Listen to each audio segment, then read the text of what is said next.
Who'd be a goalkeeper? Make a save and it's forgotten moments later, make a mistake and it could be remembered forever. There are exceptions to the rule, of course. The likes of David de Gea, Ederson and Alisson are often remembered for their world-class saves. But as Rochdale goalkeeper Josh Lillis proved on Saturday, a mistake can cost you a game, and can get you very little sympathy from elsewhere. There have been a fair few blunders by Plymouth Argyle goalkeepers over the years, but there have also been a number made by the opposition.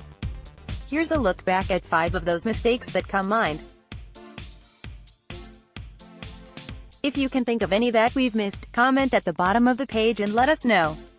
1. Josh Lillis, Rochdale 2-1 Argyle. The 15th of December 2018, goalkeeper Josh Lillis of Rochdale misses his clearance to give Plymouth Argyle a 2-1 lead. Image, Dave Rowntree, PPA UK. Rochdale manager Keith Hill had little sympathy for his goalkeeper Josh Lillis after their 2-1 defeat to Argyle in League One. The game was finally poised at 1-1 after Braden Inman equalised for Rochdale following Joel Grant's opener. Midfielder Jamie Ness put pressure on the Rochdale defenders, which forced David Perkins to play a ball back to the goalkeeper. Ryan Taylor chased it, which forced Lillis into what normally would have been a simple kick. But instead, he swung his boot at it and connected with nothing but air. The ball gently rolled into the net to give the Pilgrims a 2-1 lead, and that's how it stayed. After the game Hill said, "Yeah, sympathy and tea, you may as well phone a vicar if that's what you want. There is no sympathy in football, the result will stand. I think personally, and I am not trying to hit Josh with a hard stick, I sympathize with him to a certain degree, but it is a goalkeeping mistake." 2. Remy Matthews, Portsmouth 1-0 The 25th of November 2017, Argyle goalkeeper Remy Matthews suffered a shin injury after this collision with Portsmouth striker Kai Naismith. Image, Dave Rowntree, PPA UK. Argyle's biggest issues with goalkeepers last season was that they couldn't keep them fit, as 8 different shot stoppers drifted in and out of matchday squads.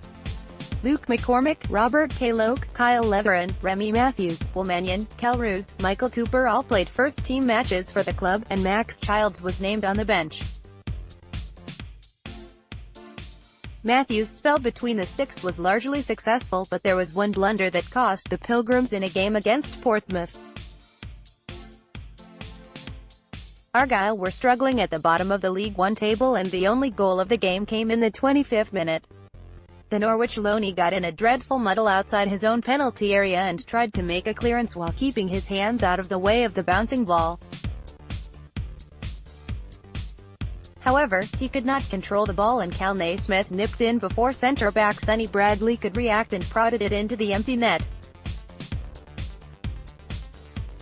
3. Luke McCormick, Yeovil 3-2 Argyle. The 24th of August 2004, goalkeeper Luke McCormick of Plymouth Argyle applauds the home fans for the last time after the Sky Bet League One match between Plymouth Argyle and Rotherham United on Saturday the 28th of April 2018 at Home Park, Plymouth, Devon. Photo, Dave Rowntree, PPA UK. Image, Dave Rowntree, PPA UK. Giving possession back after the ball has been knocked out of play so that an opposition player can be treated for injury is the ultimate sign of sportsmanship in football.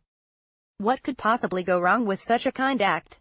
Well, former Argyle goalkeeper Luke McCormick will be quick to tell you the answer to that. The Pilgrims had travelled to Hewish Park to play the Glovers in the then-named Carling Cup. Centre-back Graham Coughlin went down with an injury and the referee blew his whistle to allow the Argyle man to get some treatment from the physio. After play restarted, Lee Johnson, who is now manager of Championship side Bristol City, attempted to play the ball back to McCormick, who was off his line. The effort sailed into the back of the net from almost 50 yards out, much to the anger of the Argyle team and manager Bobby Williamson.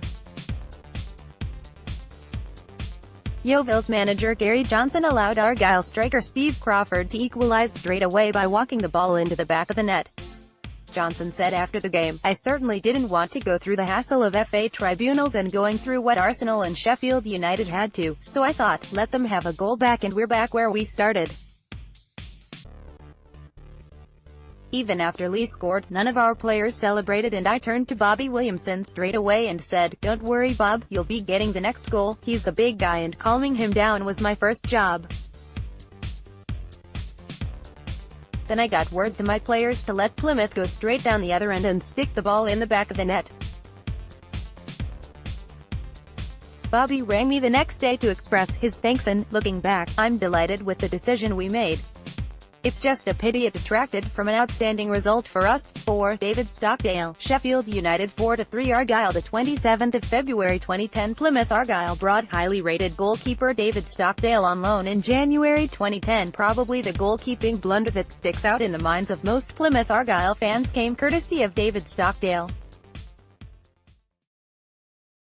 He was on loan from Fulham, and as he travelled with the rest of the team to Sheffield, he had no idea what was in store for him.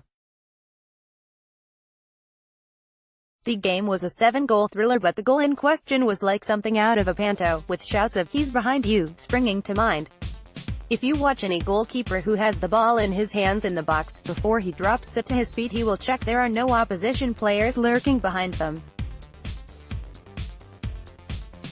The one time you forget to do it is the one time you will be left with egg on your face. Sheffield United were winning 3-2 at the time, as Henri Camara and a Jamie Ward brace gave the home side a comfortable lead. Yannick Bolasie and Joe Mason pulled two back with over half an hour still to play. It was in the 80th minute when disaster struck. Stockdale dropped the ball to his feet and Richard Cresswell was there to run from behind him, win the ball and knock it into the open net. Speaking after the game, Cresswell said, "I had a feeling their goalkeeper was going to drop it, so I hid behind him." Jamie Mackie scored a third for the Pilgrims in the 85th minute, and that was how the score stayed. 5. Rhys Evans, Argyle 2-1 Swindon Town. The 13th of March 2004, Plymouth Argyle's Mickey Evans is mocked by teammates, after scoring his side's winning goal in his final game for the Pilgrims. This game came just 9 days after Paul Stork was announced as the new manager of Southampton, after guiding the Pilgrims from their lowest ebb in history to the brink of a second promotion in 3 seasons. The Pilgrims were still looking for a successor but were helped on their way to victory when they hosted Swindon Town. Argyle were the highest scorers in the division, with goals being shared across the whole team. That extended to defence, as Graham Cogland and Paul Wadden had 13 between them, although it was Swindon goalkeeper Rhys Evans that aided their cause this time around. They were leading 1-0 thanks to a Marino Keith goal, and in the 75th minute Andy Gurney was sent off for the visitors as he received a second yellow card for pulling back Argyle substitute Nathan Lowndes.